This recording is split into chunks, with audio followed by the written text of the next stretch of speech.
বাড়ির সামনে খেলা করে ছোট্ট মেয়ে সুমি। একদিন খেলতে খেলতে সে একটি বেলুন দেখতে পায়। তাতে লেখা ছিল, আমাকে ধরো, আমি উড়ব। খুদে সুমি হাতে নেয় বেলুনটা। তা ছাড়তেই নিজেও বেলুনের সঙ্গে উড়ে যেতে থাকে। ছোট মেয়ে উড়ে যায় মেঘের ওপারে। কল্পনার জগতে সে দেখে কেকের পাহাড়, চকলেট নদী। বেলুনের সঙ্গে কল্পরাজ্যে নামে ছোট্ট সুমি। সে ভাবে, এ কি স্বপ্ন?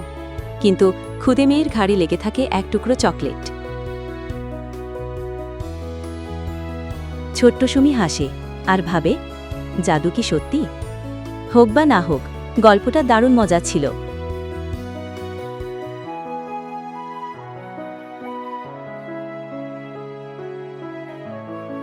সুমি ও বেলুনের গল্প থেকে আমরা শিখলাম যে কল্পনার জগতে আমরা অনেক কিছুই দেখতে পারি, আর সেই কল্পনাগুলো আমাদের অনেক মজা দিতে পারে, ঠিক যেমন সুমির গল্পটা।